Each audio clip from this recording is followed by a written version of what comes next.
Hello. I don't understand why I have a circle of me on top of me. Let's fix that. There we go. There, it's fixed. Hello and welcome to the live stream. Please let me know if you can hear me because the mic that I use up here, per usual, was rearranged by Kugel, who considers herself the key grip of this whole operation and likes to rearrange the mic between live streams. I have gotten, while waiting in the 5 minutes of the countdown for the live stream, I have gotten several push notifications from the BBC about a press conference that a prime minister and a president are having right now that are making me very stressed. So I think today's topic is perfect for all of us, which is don't panic.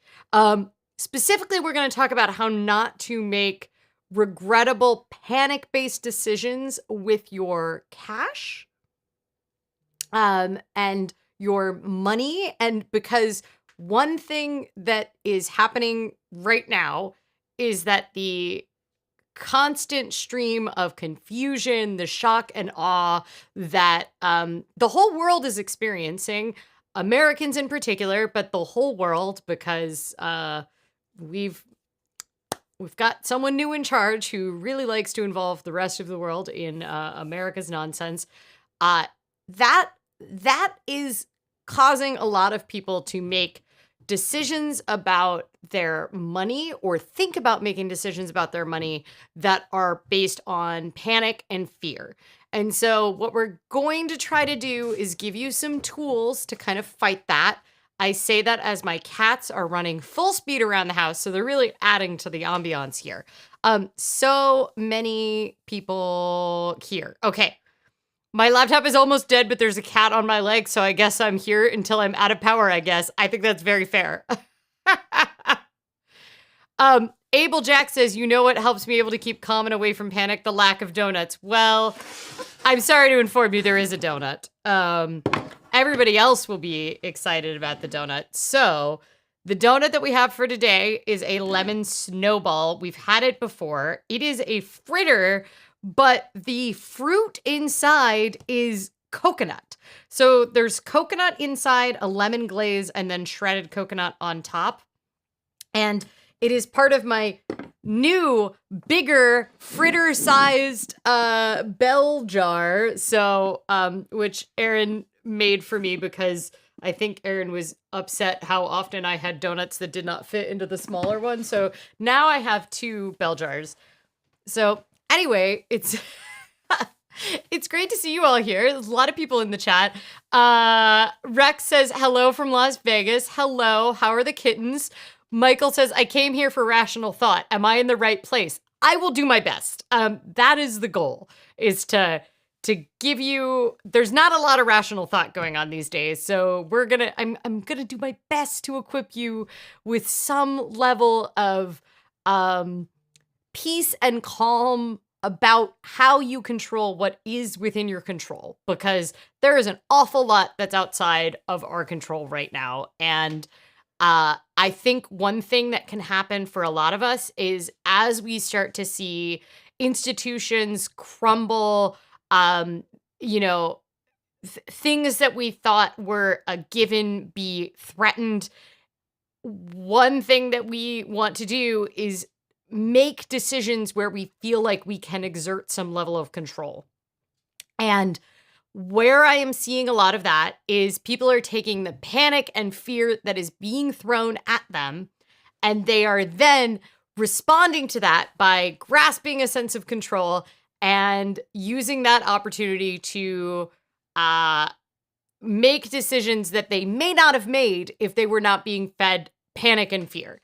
And as I told someone on the forums that made the decision to cash out some of their taxable investments and invest them into a house, which is essentially just transferring your method of investment. It is market timing if you are in the situation where you are scared about what is happening with the market and you have decided to reallocate your investments, even if that is making the right choice for you and your family. It is market timing. And one thing that we know is that market timing is a fool's errand. And when it comes to picking individual stocks or choosing to enter and exit the market, we know that the best investors are the ones that buy and hold for a long time. The most profitable investors are ones that have held on steadfast through. It isn't people that are trying to chase the market cycles and the timing. So we'll talk a little bit about that. And then we're going to talk about some of the more down to earth considerations. I will try to do my best. I know there's some Canadians here. I will try to do my best to talk about Canada and maybe a little bit of Australia in here, because that obviously, like, America is a big buffoon in the middle of North America, and what we do really affects our neighbors, as has been evidenced in the past 48 hours.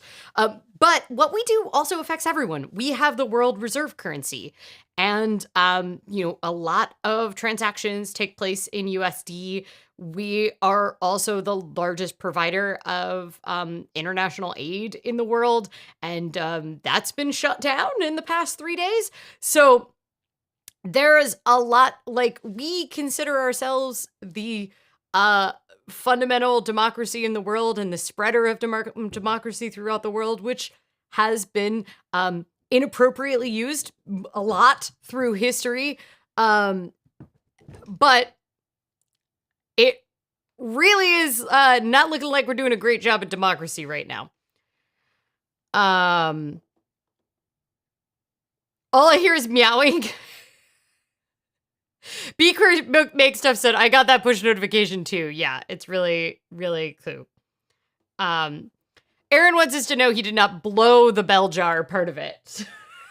He did laser cut the logo at the bottom. The kittens are good. They're teen girl cat energy. That is a lot. It's really a lot. Winter, thank you for doing the YouTube work for me, because I'm terrible at it. By the way, the whole month of January went and I did not post a single edited video. I continue to struggle to be able to prioritize time or energy for edited YouTube videos, and it is a little frustrating to me, but I've still been here for this live stream every week. So maybe we need to just accept that that's what's happening.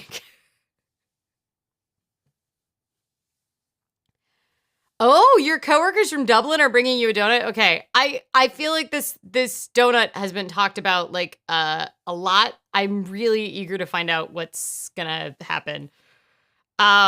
David says, I'm predicting Trump Hotel Casa. Oh God. Oh God. Okay, we're not gonna talk about it. We're not going to talk about it because, one, I think it'll bring drive-by commenters if it gets picked up in the captioning system that I do not want here. And two, there is a lot of stuff happening in the world, and I don't trust my tongue, and I'm not watching the press conference. So let's not commentate on a press conference that I'm not watching. Okay. What if you live stream while you edit the video? There's so many other levels of problems there. I don't think you guys want to watch me edit a video on a live stream. It just, like, really does not work. And it would be a bummer to replace this. And it is, I don't know. It's, we don't need to get into the problems. I'm trying to identify them, but I think the answer might be that I am prioritizing other things with my free time right now, and that might be okay. I don't know. It's a little frustrating, but, before this channel turns 19, will there be an edited video? Got 11 months to go.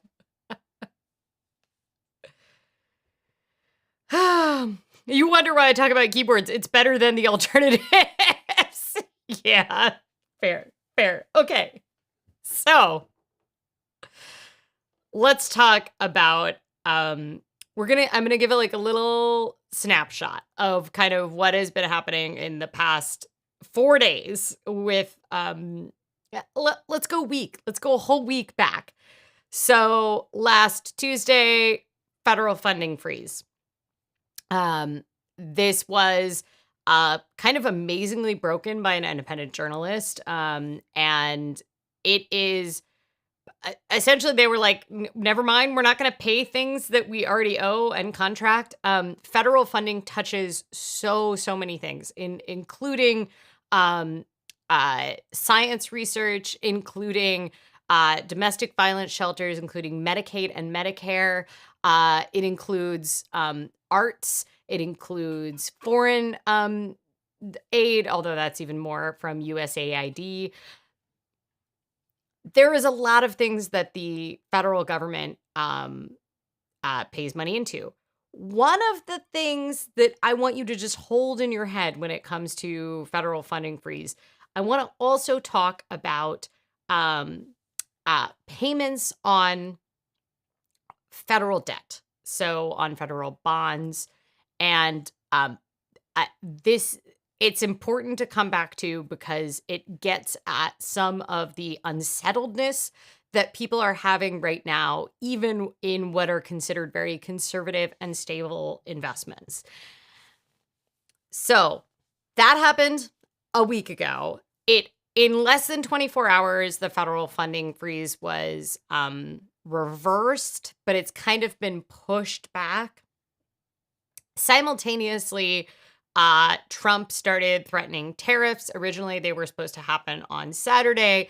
Then it got moved to tomorrow.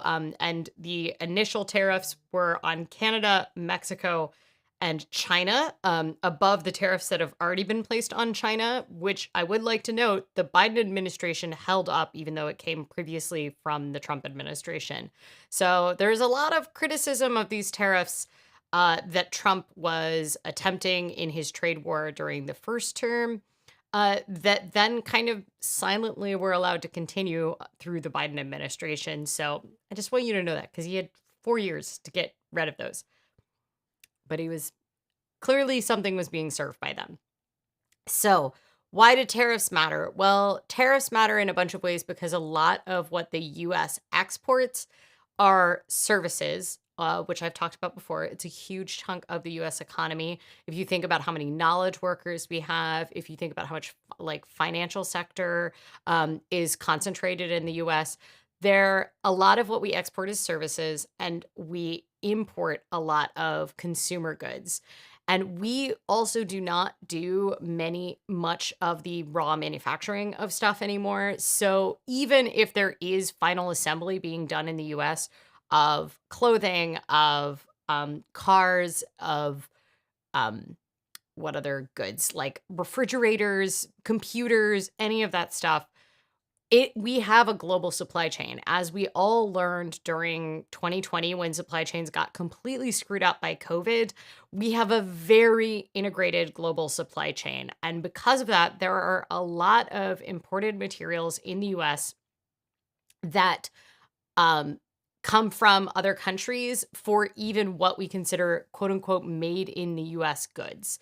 And one of our biggest trading partners is China. And so there are legitimate criticisms that a lot of, that the U.S. has with China, particularly in regards to some of their currency policy that was in place for a long time, which made their goods competitive in the global marketplace that they're able to do because they're a command economy. And, the way Trump kind of put it was that he felt like they were artificially keeping the yuan cheap so that Chinese goods continue to outcompete U.S. goods for U.S. consumers. And that was part of his reason. But the way that these tariffs were being implemented in his last administration just did not really jive with the way that you do economic policy. So who pays for tariffs? Well, the end consumer usually pays for tariffs. The importer is the one that pays for tariffs. So if you say all Canadian goods are going to have, I'm sorry, I keep frolicking with my necklace and because there we go. Now it's in the right place. So if you are saying, okay, we've got a 10% tariff on all goods that come from Canada, then The importer for those goods that imports them at customs and immigration, that brings them in, is going to be having to pay a 10% on any goods that have origin in Canada. Usually what happens is that it gets passed along to the end consumer.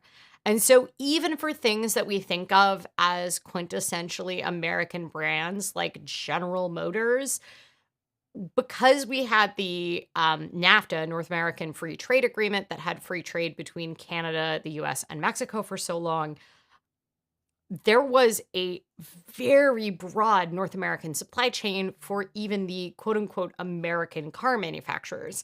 So a lot of parts were made in Mexico, a lot of other kinds of parts were made in Canada. There are suppliers and factories all throughout North America that are like purposefully integrated between the two. And we also do a lot of agricultural trade between the countries. Mainly that is, importing importing vegetables and fruits from Mexico, which has a better climate for growing a lot of things that have a very high demand in the US. And, canola is grown pretty heavily as well in Canada as well. And canola is used in a lot of products in the US. So there's a lot of back and forth. The Trump's idea behind these tariffs is that the idea that one, we're quote unquote going to make other countries pay, which is not how tariffs work.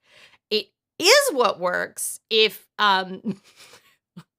you end up in a trade war, which is essentially what has now happened with China. So Mexico and Canada got a 1 month reprieve because Donald Trump always viewed these tariffs with Canada and Mexico as a bargaining tactic with them. So he wanted certain things from them. From Mexico, he wanted, you know, stricter immigration controls because a lot of migrants that are coming from Central and South America are coming up through Mexico. And he wants to, enforce more things along the border. So he uses this as a bargaining chip.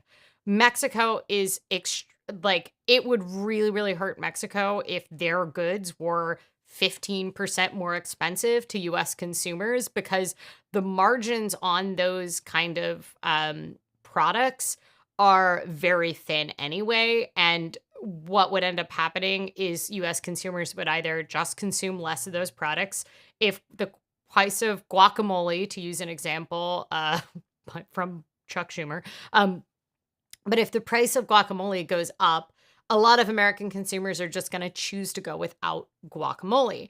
And then that has a really negative impact on avocado growers in Mexico, which the Mexican economy is tiny in comparison to the US economy. We have the largest economy in the world. So, and we are a consumer economy. You need to sell to us, right? Most countries need to sell to us, including our closest neighbors. And so he used it as a bargaining chip and they didn't want it. So they've got a 1 month reprieve. It's very likely that a new type of bilateral trade agreement, just like the one that Trump replaced NAFTA with in his last term, will be put in place.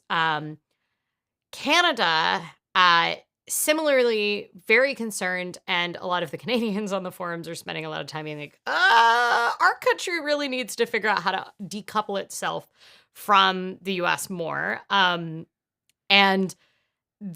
in Canada's case, it had a lot less to do with immigration, although with Donald Trump, it's his favorite showpiece to kind of quote unquote crack down on. But he got the concessions that he wanted.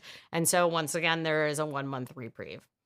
Now, one of the countries he's picked to fight with is a lot bigger of an economy. It has a lot more force. And it has a leader that is really able to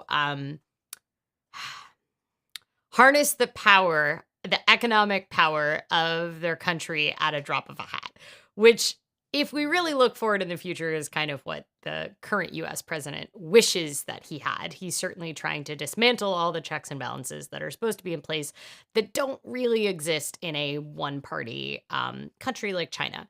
So what China has said is tit for tat, sure, we'll come at you, and has made retaliatory measures when it comes to this.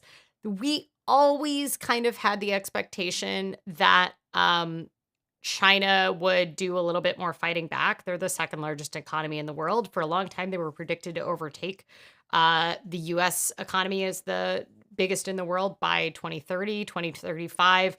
Right now, the country is kind of going through a bit of a recession. So it's, there's some structural issues in China's economy, but Xi Jinping has the ability to do an awful lot with the one-party system of government that they have there. It's a command economy. So they were like, all right, roll up. You want a trade war? We'll give you a trade war. So, which is notable because we essentially have already been in this trade war. I will admit my bias here in the type of economics that I was trained in, and particularly the advisor that I worked for and conducted research for. Like, I am mostly a free market economist. I believe that free markets in many ways are good for everyone. I think there is a such thing as market controls. I am someone who thinks free trade often lifts up countries more than it hurts countries. There are many, many flaws to it, just like there are to many other systems.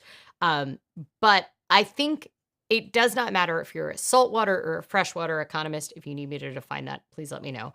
But it doesn't really matter what your position are. Are you a Keynesian? Are you an Austrian economist? Almost everybody agrees that trade wars in the end hurt everyone. It's just like regular war. Regular war is bad for everyone. It is a net negative, and trade wars are similar. So we had the tariffs. The tariffs got paused again after 48 hours. This is the tug and the back and forth of a lot of these economic policies that Trump is putting out. This is the shock and awe tactic of like, they want to quote unquote dismantle the deep state. But what really is happening is that there is like a lot of just a flurry of stuff happening that is meant to create chaos and overload your system so that you cannot figure out where to focus, right? I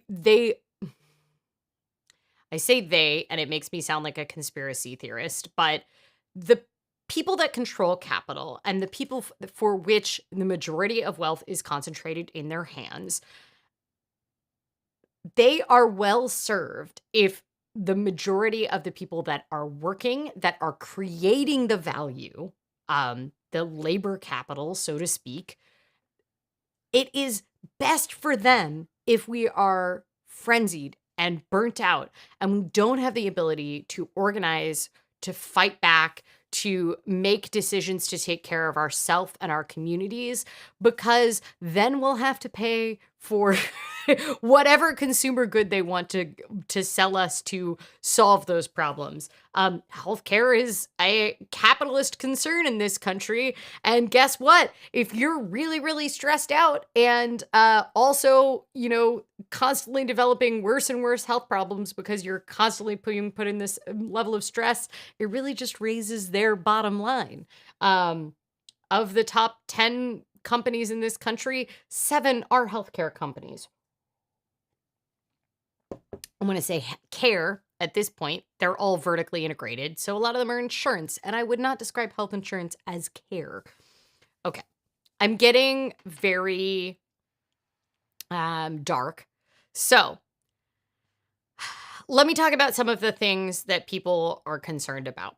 When it comes back to the federal funding freeze, which once again, it happened and then it was taken back in less than 24 hours. The same thing with these tariffs. They were supposed to be on Saturday and then they got pushed to Tuesday. And then in the time that they were supposed to happen, the negotiations happened and they rolled it back. you're gonna see a lot of this because a lot of the status quo for this administration is a push and pull, and he views it as him being an expert negotiator. But what is really happening is that the news cycle is newsing really hard, and it is meant to make you constantly stressed. It's actually meant to make our quote unquote adversaries, but other international leaders, really stressed. So they are trying to shrink the administrative state, right? This is very clear in Elon Musk, a unelected richest man in the world who now has locked himself in the treasury. And I can't give live updates on this, but there are a lot of people, including several senators right now, out in front of the U.S. Treasury trying to demand to get in. There's a very large protest happening right now in it. Because Elon Musk has this weekend gotten into the treasury payment system.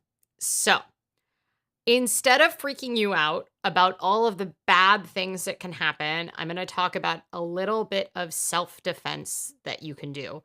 One, log on to socialsecurityadministration.gov, so ssa.gov, if you are an American and you've been putting money into Social Security.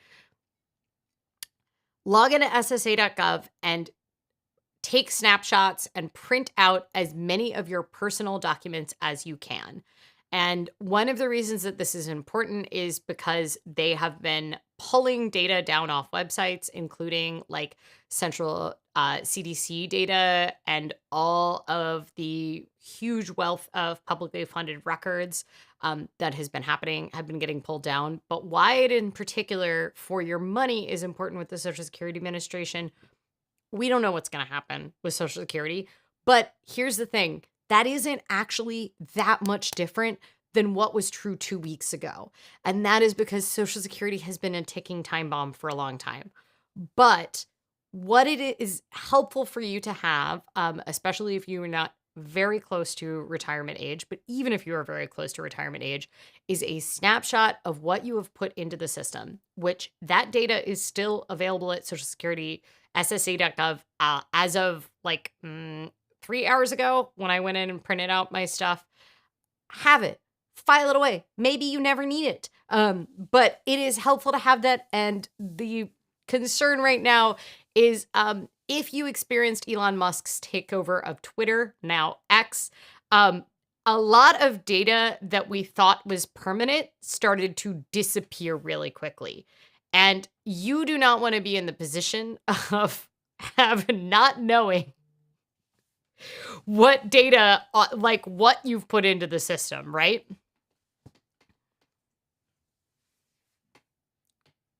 There is so much chat having, and I've really just been on a rant.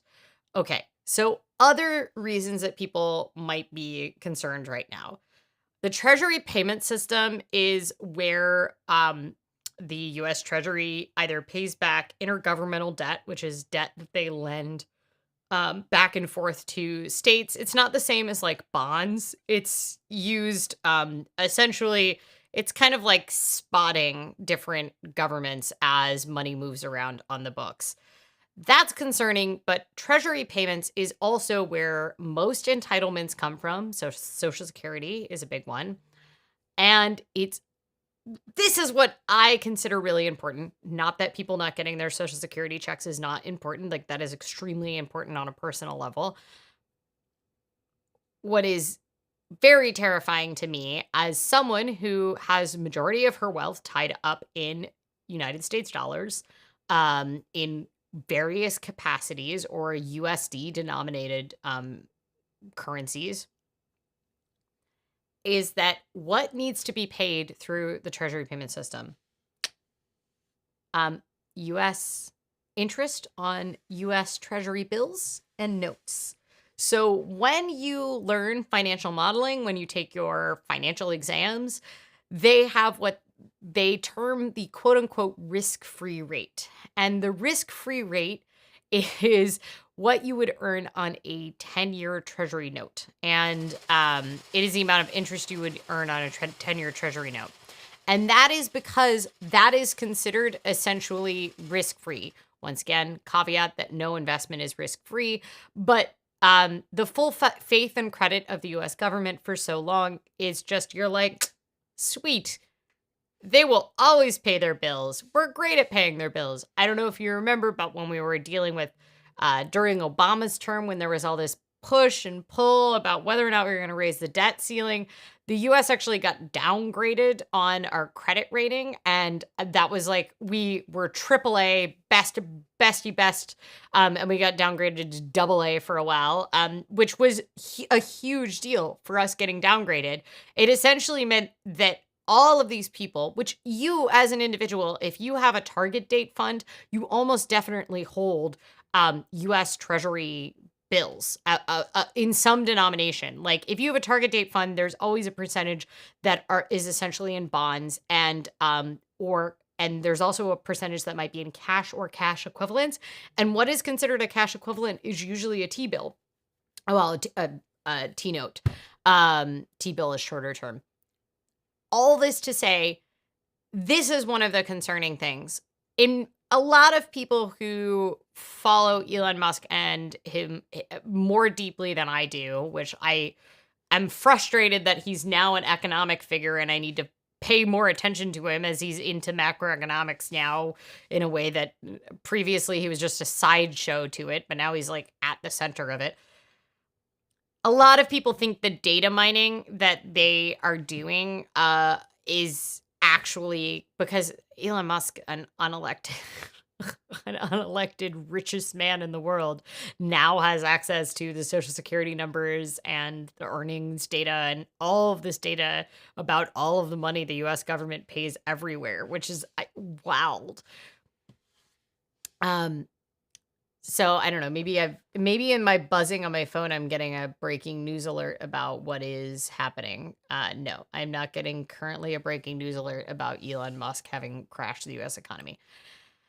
So why is it important if we are concerned about paying, like the US not paying back our debt? Because Elon Musk we've already shown that this administration, with Doge and the Trump administration, they're willing to go back on their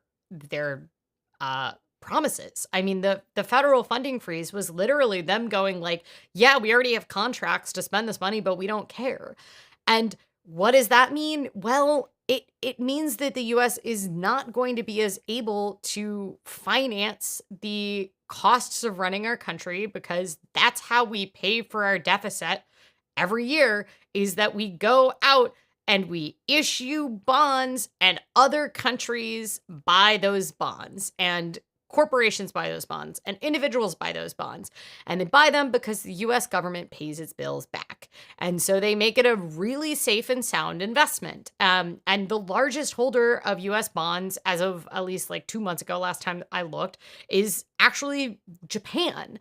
And one of the reasons Japan holds on to it is because they have a depreciating currency. And although they just for the first time had a little bit of inflation, I did a live stream on that a little while. It was like the first time they'd had inflation on like 15 years. It was a tiny amount of inflation. It was actually a good thing in the case of Japan's economy. But like that, one of the reasons that Japan holds US Treasury notes and bills and bonds is because it helps them stabilize their depreciating currency. And possibly your personal medical info if you're disabled. I mean, there's like so many things in that he has access to data on. It's terrifying. A lot of people think that's the end game. Now, I've given you a lot of bad things that have happened in the last week. It took me half an hour to do an overview of the chaos that's been happening in the last week. Why shouldn't you panic? Okay, there's different forms of panic, and I think we're going to walk through what the types of panic are. Then we're going to eat a donut, and then I'm going to talk about kind of antidotes for each of those types of panic. So, first type of panic is, oh my gosh, the cats are fighting, and it's very funny. One of them was fully upside down when I looked behind me. Okay, First type of panic is a panic about the stock market. So we saw a massive correction in the stock market yesterday that pretty much very quickly rebounded. And that was in reaction to probably all of the things I just described. I saw a lot of people selling things off, including witnessing in my house someone selling things off on Sunday night. So there was a big correction in the stock market. If you are stressed, where you're like, should I be selling all my stocks right now? What I want you to do is I want you to go look. When you look at the stock graph, I want you to like pull up the S&P 500 or pull up the NASDAQ, whatever total market index that you need to look at. Pull up the graph. And then you're going to see the 1-day graph and it's going to be like, whoom, and you're going to be like, oh my God, I should sell. And then what I want you to do is I want you to click on the top of that graph and I want you to zoom out on the horizon. 90 days, 1 year, 2 years, 5 years, 10 years. You can go all time on some of them. If you can't zoom out, just find a different graph index. I like Yahoo Finance, actually. I think they have some of the better finance tools. And what I want you to see is how even these corrections, even the Great Depression, even Black Friday, even Black Monday, any of these huge stock market corrections, they are in the long term a blip. And one of the surest ways to lose your money in the stock market is to panic and sell. And it is one of those, this is your challenge as an investor. You know, some of the best investors that do institutional investing, one of them, I remember an interview with them, and they were talking about how that for their own personal investing, even though every day all they do is stare at terminals and do huge institutional investing, and they worry about the market all day. From the 2007 financial crash and the 2008 economic recession, they went an entire year without logging into their portfolio because our loss aversion is so high that it is very easy to look at that number and start panicking and be like, I need to cash out. It's going to go to zero. If you are concerned about it going to zero, I want you to have a conversation with yourself about what you would be more upset about. One, you are going to take a hit if you sell. So if you are in your 401k and you're trying to cash out, quote unquote, cash out your 401k or your retirement account, and you are before retirement age, you are going to take a penalty and a hit. Not to mention the taxes. If you are thinking about cashing out a brokerage account, you are going to be taking a tax hit on it. How big that tax hit is, it has a lot of variables. It's complicated, so it can be hard to figure it out what it is, because it has to do with the buying and the selling of the shares and the timing and everything, and whether that's long or short-term capital gains and what your basis is. All this to say, you will be taking some level of loss if you cash out, in terms of taxes, guaranteed. So one of the fastest ways to lose money is you see the stock market going down, you panic and you sell, and you know what you've just done? You've locked in your losses and you've added a penalty. So, Canadian taxable taxes you before you cash out. What an efficient system. That's so much better. It's so much better. But you will still be paying taxes. But it is a much more efficient system than our bananas tax system in this country. Have a conversation with yourself about what your investing horizon has been and what your goals are. Were your goals for investing to make the most possible money and capitalize on every kind of disaster that's happened in the stock market and be the best capitalist you can be? In which case, I guess market timing is for you. If your goal is to have a comfortable and secure retirement because you don't get a pension anymore because the days of those are gone and Social Security won't go far enough if it even lasts, thanks Elon Musk, and the Social Security Trust Fund that's been underfunded for a very long time. Is your goal to have a safe and stable retirement? Was your investing horizon always short term? And this is one of those cases where you go, I want to lock in my wins and exit the market now. And I am okay knowing that I might lose out on longer term gains. So let's say that you have a taxable brokerage account that you kind of put your play money in. And let's say you have $10,000 in there and you've made 2,000 over what you put in there. You've put in 8,000, it's got 2,000 in gains, and you are comfortable with the 20% increase that you've had. Wait, hold on. I need to do that math. The 25% increase that you've had over the life of the time that you've been putting it in that account. That's a very good return on investment. It was always meant to be your play money. And in your head, you had the idea that at some point you were going to take that money and turn it into a remodel of the cabinets in your kitchen. I don't know if you can do that with $10,000 anymore, but let's say it was.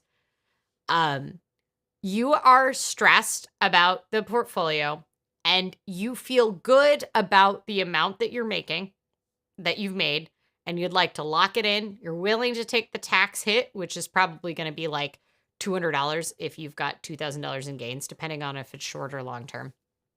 It's not a huge tax hit in that case. So you're like, I am willing to lock that in. You need to check in with yourself about if you're going to be more upset. Let's say the market increases another 25% in the next 2 years. And if you had left that money in, then you would have 25% more on top of that. So you'd have, $12,500 in that account over if you had held it on for 2 more years. Probably a little more. Let's say compounding was at work there. Are you more upset about the money that you're losing out on, that 25% that you could have had, or are you more upset about the possible loss of your gains? That's one of the things to think about. When it comes to retirement, because your investing horizon is long-term, unless you're very close to retirement, in which case you should have most of your portfolio in bonds. So you shouldn't be probably anxiously selling anyway, because those are more stable as long as the U.S. keeps paying its bills. If your investing horizon is long-term, this is a blip. If your investing horizon is short-term, this might not be a blip. But market timing is extremely hard to do. And if you are a retail investor, you are almost always going to pick wrong. And that is because you don't have the massive terminals that the institutional investors have.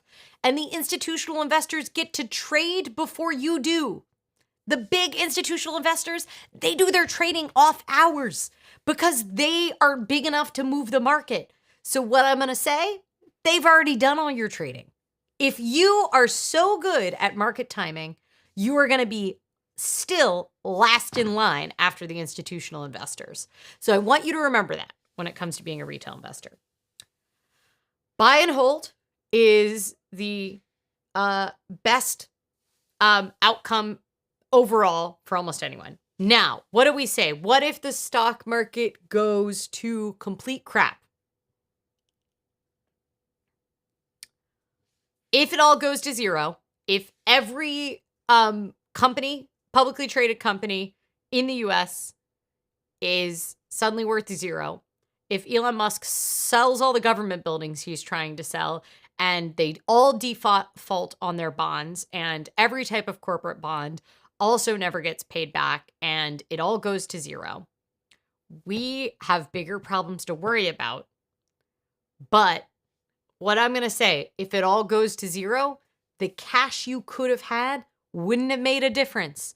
Because if the entire US stock market goes to crap, USD ain't going to be worth anything either. So, and I'm just going to note, this is not your time to be like, I need to invest in gold bars, because I would also like to remind you something. Gold bars are also a volatile asset. They're also a commodity, just like stocks. So unless and they're very, very hard to trade, right? So in addition to being a volatile asset, they are extremely hard for you to easily go. This is not the Middle Ages. You don't just go to your goldsmith in town and be like, hey, do you want to buy this gold bar? And you are going to have to pay very heavy transaction fees, far and above what you're paying on your brokerage account, every time you're trying to cash out your gold bar. So I just want to remind you, they are heavily volatile and they are a pain in the butt. Timing the market is a variation on the Punxsutawney prediction of the end of winter. Yes. So in Portland, we have, instead of Punxsutawney Phil, which is the groundhog that predicts the end of winter by seeing his shadow, we have Stumptown Phil, which is short for Filbert, because it's Oregon and we are one of the largest producers of hazelnuts in the world. So Filbert also does his own predictions. He's a beaver, and he goes and picks between two scrolls. And we don't do the shadow thing here because he would never see his shadow, because we don't see the sun for 9 months. So...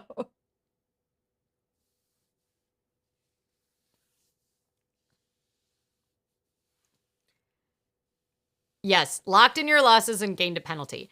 Okay, I do want to address some of the other types of panic.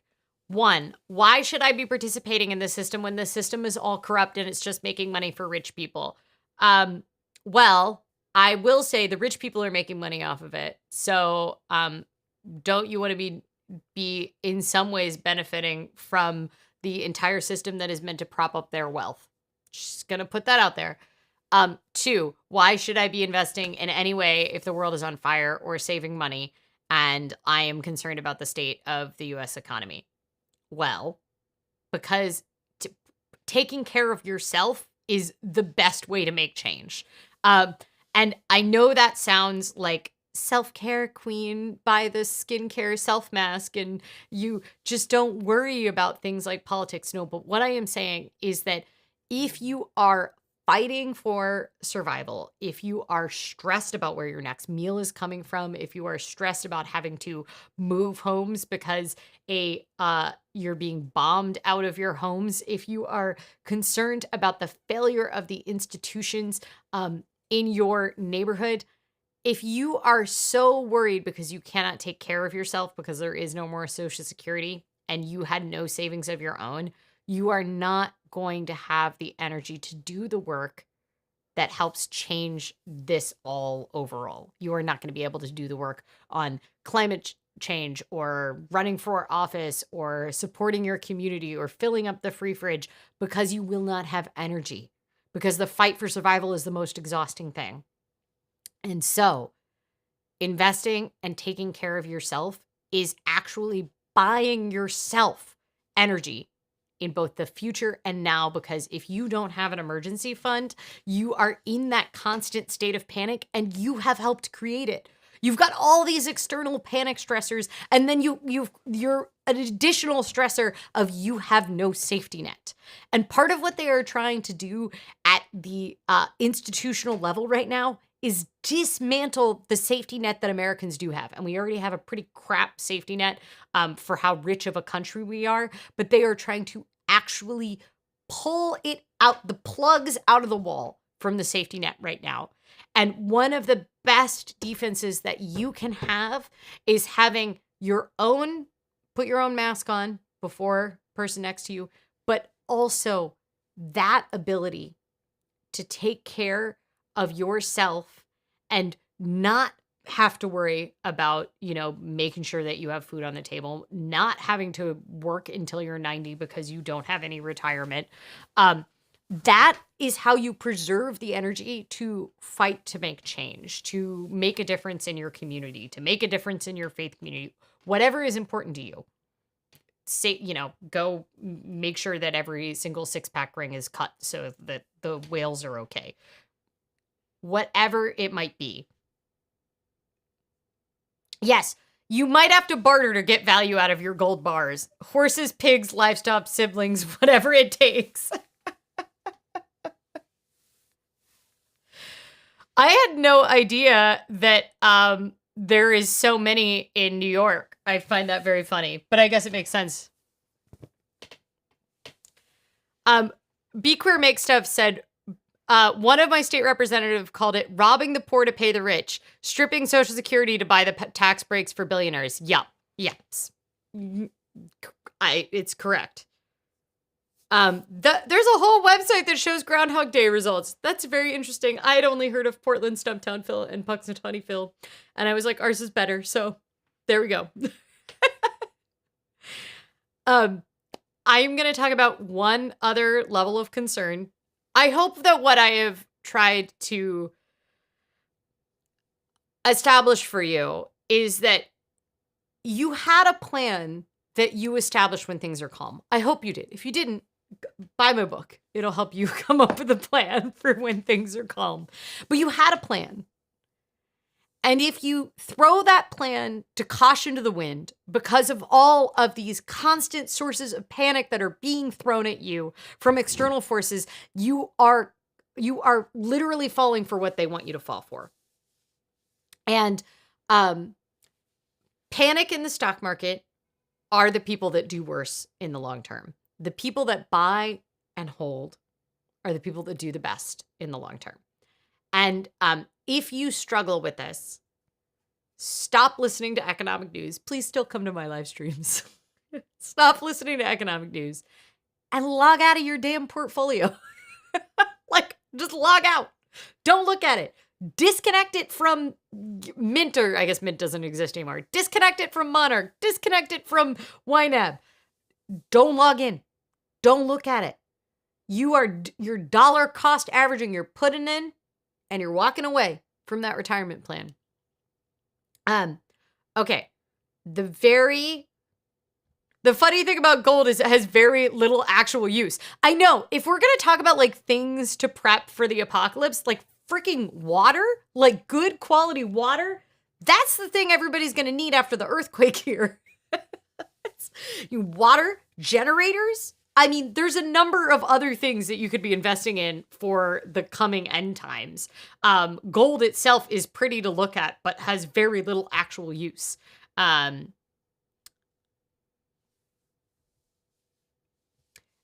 Minnie says, being on Canadian disability benefits and climbing out of it, I'm in the safety net and I need to plug the gaps in that. Investing it does it for me. See, there we go. Yee.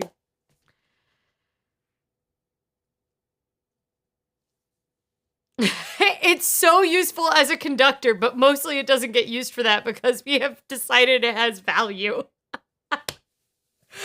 That's great. There are cheaper conductors, but yes, theoretically, when we need conductors, I guess you can use your gold bar. You can just shave little bits off your gold bar to use it as a conductor.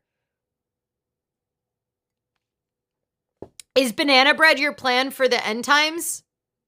John, is that what you're going to do? You're going to make banana bread and you're going to barter it in the end times? I think that's a solid plan. Okay. One last thing that I am seeing a lot of panic about is FDIC insurance. And one of the reasons people are concerned about FDIC insurance is because the FDIC had this whole internal freaking scandal, Federal Deposit Insurance Corporation. It's been around since 1933. The FDIC is the government insurance that banks pay into that will reimburse you in the case of a bank failure. And it was implemented after all of the bank runs in the early Great Depression, and the bank runs as portrayed in the Christmas classic. A bank run is essentially everybody's panicking, sound familiar, and they go and they pull their money out of a bank. We had some pretty high profile bank failures at the beginning of 2023 with Silicon Valley Bank being one of them. And then that kind of led to some other involved in Silicon Valley banks that had kind of the same thing. So FDIC insurance as an individual, what it does is it says if you have your money in a FDIC insured bank, then up to $250,000 of your money is insured there. And so if the bank fails, you will get your money back via this insurance pool, which is the Federal Deposit Insurance Corporation. So FDIC insurance is one of the things that people are concerned about because there is a federal workforce in charge of it. And they went through a whole scandal because they be doing dumb things when they're out on FDIC stuff. And they need to hire a bunch of workforce because they had to kind of kick a bunch of people out for being dumb butts at their jobs. So now with the federal hiring freeze and then them trying to like kick federal workers out, there is a concern about there not being enough staff to staff the FDIC. And then this general atmosphere of panic, there is concerns about bank runs. Will FDIC go away? Is there like a threat that they want to get rid of the FDIC? Getting rid of the FDIC was tossed around in Project 2025, but it doesn't seem to be on high on the list of either Trump or Musk's like goals. And they do not seem to be taking steps right now against that. One thing to know about the pool of money with the FDIC is that actually is a pool that is put in by the banks. So it is essentially a separately managed pool. So there is a lot to say about it not being at the same level of risk as some other government programs. But we've also started to discover how much access has been given right now to some pretty rogue unelected actors. So that is one thing people are saying is like, for me, as someone who is watching banana stuff go on with US currency and US markets, I am worried about, one, Donald Trump's policies are likely to lead to inflation. Like these tariffs are likely to lead to inflation. Like every economist agrees. You can't find it's like very hard to find an economist who disagrees with the notion that these tariffs that Donald Trump is implementing, along with several other things that he's implementing, are not going to lead to inflation. And it's usually really easy to find economists that disagree with each other. You can even usually find an economist that disagrees with themselves. And this is one of those cases where like every economist has been saying like if he follows through on his international trade policies that he is proposing, it will lead to inflation as it did last time. And inflation was also led to by several other factors related to COVID and government spending as well.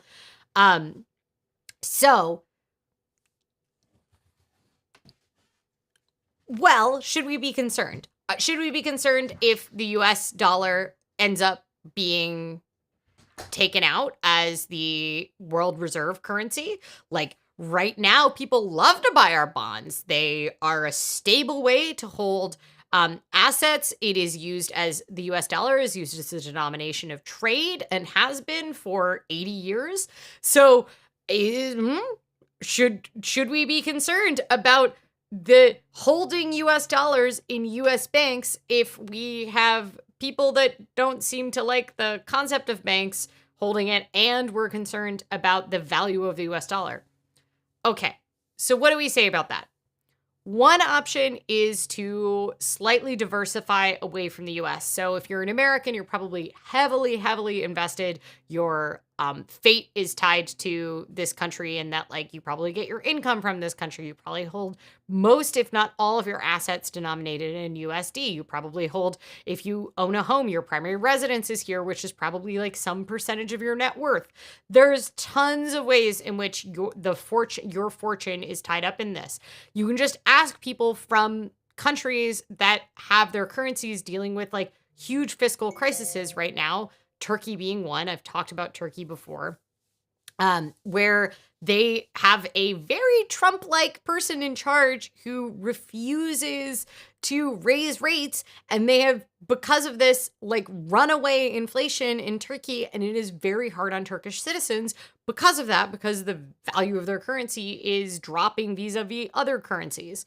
So, well, what happens in that case? One option is to diversify so that you are holding other currencies. So one thing that I do, I also hold some euros. I am a EU citizen, but you don't have to be to hold some money in other currencies. So I have some of my savings invested. It's not invested. It's just being held in my bank account, which I use Wise because I find them very easy to hold multiple currencies. So I hold some of my just cash reserves in euros. Is European Union doing so hot right now? Not amazing, but it does have slightly less chaotic leadership, at least as far as their currency. I mean, there's things going on in a lot of European Union countries right now, but that's one of the things that I do. And then another way to do that in your portfolio, if you don't want to hold on to cash, is to diversify some of your retirement holdings. So usually I recommend people be 10 or 15% of their if they're in a total stock market index fund. So let's say like 80% of your portfolio is invested in stocks and 20% in bonds. Let's say you're, 20 years out from retirement. And so that's your, ratio right now. I usually recommend of those stocks and of those bonds, about 15% of them are held in an international stock fund. There's a couple different types. Some are denominated in USD and some are not. But I usually recommend that you have at least some diversity in international assets. And you can kind of choose. You may actually want to choose developing or undeveloped. Obviously, it's usually developed countries are considered a little less risky, but they can often be higher reward when it comes to developing countries with bonds, because the bonds usually pay more because they tend to have a worse credit rating, so to speak, country-wise. Look to see if OPEC members start denominating in euros. Iran and DPRK already do, but Iran and DPRK denominating in euros has a lot more to do with them than it does to do with the economy. I mean, okay.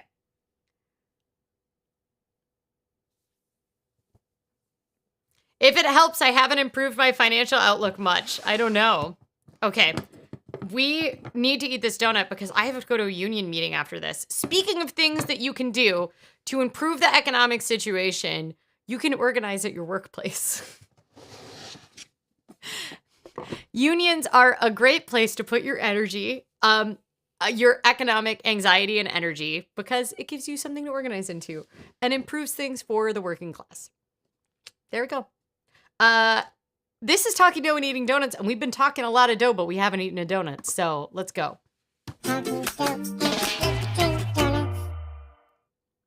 All right, so this is the lemon snowball, and it's a fritter, and it contains coconut in it, and then it has a lemon glaze and lemon flakes.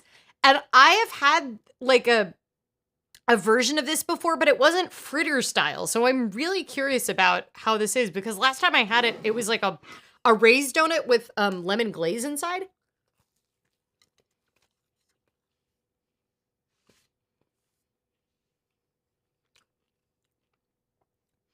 Eric says, don't forget to like and subscribe. Thanks, Eric.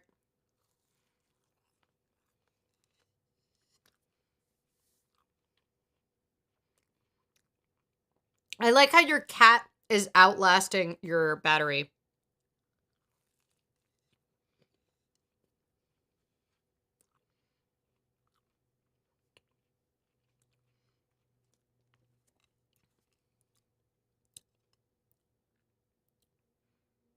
Okay.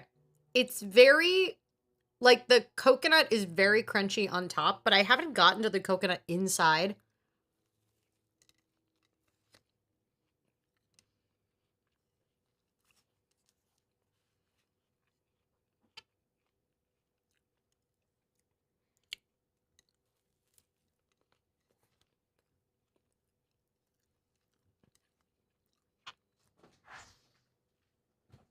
The combo of flavors is great. I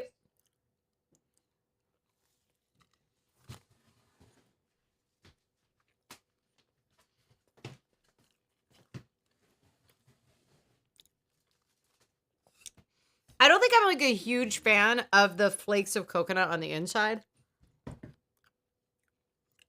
I'm hungry, so there's better not be so many bites. The tax man is always coming to collect. I really like the flavor combo, and the texture is like a cool combination, but my downside is it's messy to eat. I like the dough, I like the lemon, I like the coconut, but it's just not hitting like 5 out of 5 for me. It's got a lot of the elements, but it's not like, my mind is not blown by it.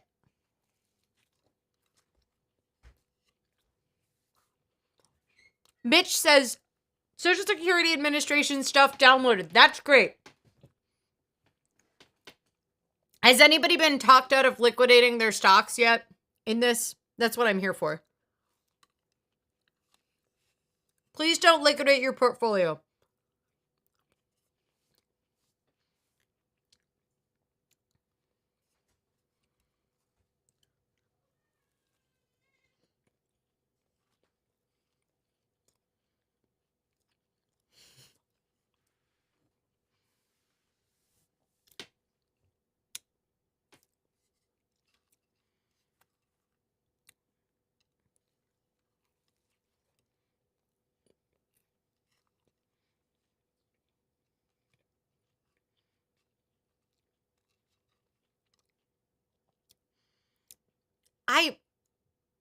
I can't give it a 5 out of 5. It's like,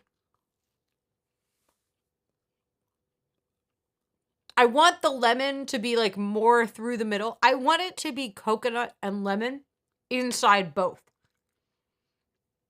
Because the flavor is really good, but I feel like the lemon glaze on the top is not like coming down, and the ratio of coconut is off, I feel like. Lemon custard. Yeah, that's what the old one was. Like when they did this flavor combo before. But I like the fritter dough in it. Oh. Aaron really wants everybody to see this very cute wood burned Oh My Dollar logo. All right. I'm giving it a 4 out of 5 because it was very good. It just like, I felt like I wanted lemon that wasn't just the glaze. All right. We have to do the donut log here.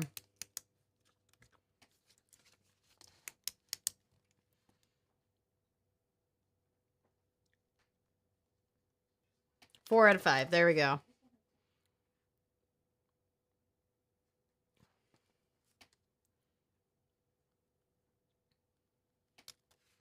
All right.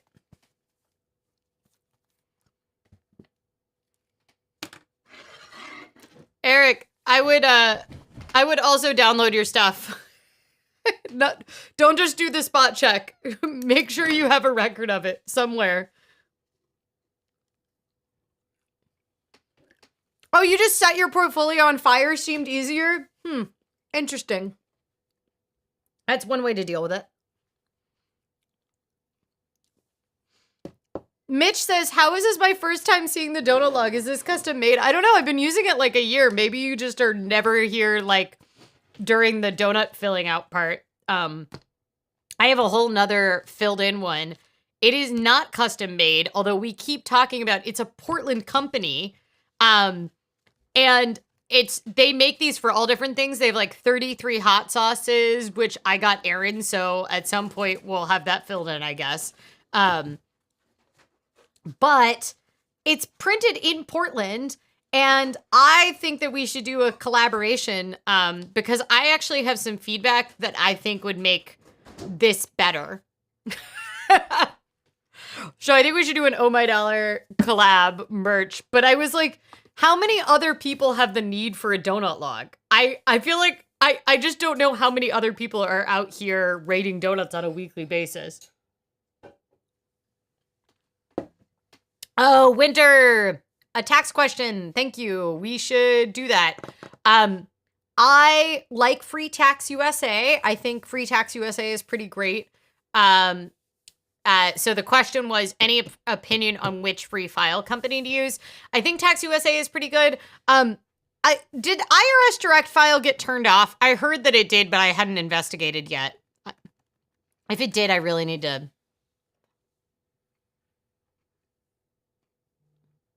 Wow, I just got the most aggressive Google ad I've ever seen in my life when I looked for IRS Direct File for TurboTax. That really sells you something. So you can, it's still up. So you can use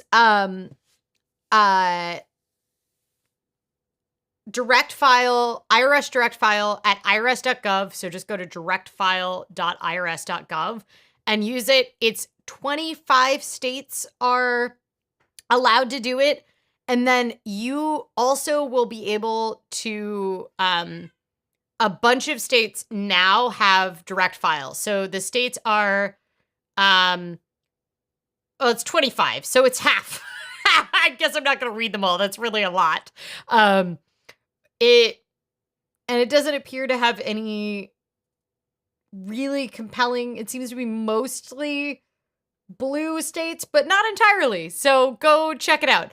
But directfile.irs.gov is a great option. If that's not possible, Free Tax USA is good. And my big advice is TurboTax. You know, a thing I always hear is like, oh, I hate TurboTax and I don't want to use them, but all my info is in there.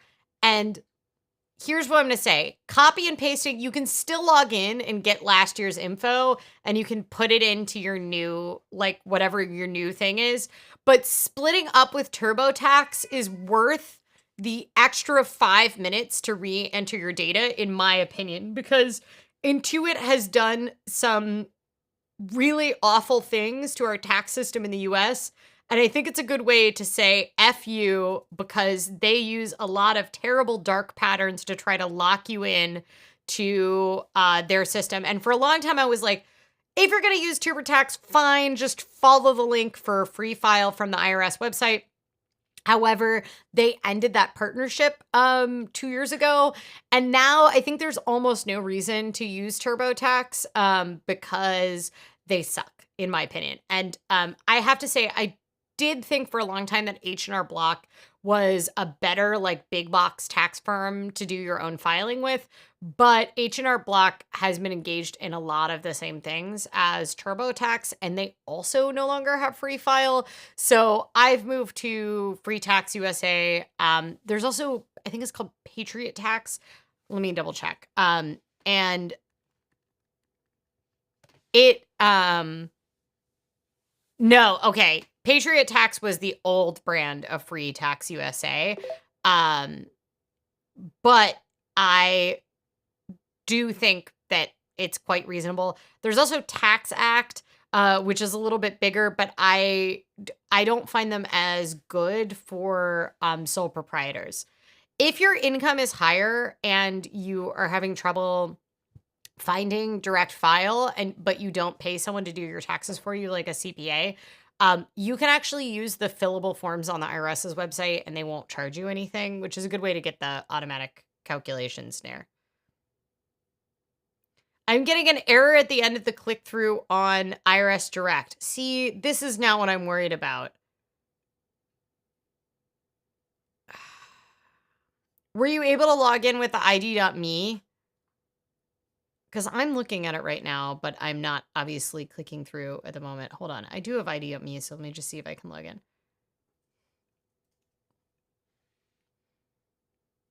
I have a meeting that starts now, so I think I have to go, y'all. I'm going to be late to my union meeting. Should I add a hot sauce tasting segment on my live streams? Absolutely. I think that's a great idea. Then can you write off all your hot sauces? That's why I started doing the donuts. Okay, all right. It was so lovely to have you all here. I'm sorry I didn't get to ask what you're looking forward to this week, but what I want to say, take a deep breath. It's going to be okay, and don't check your portfolio. Just back away from it. Don't look at it. Don't check it. It's going to be okay. Keep fighting. Keep breathing. Go pet a cat if you have one available. Stay hydrated, and stay safe. I will see you all soon. See you next week. Bye.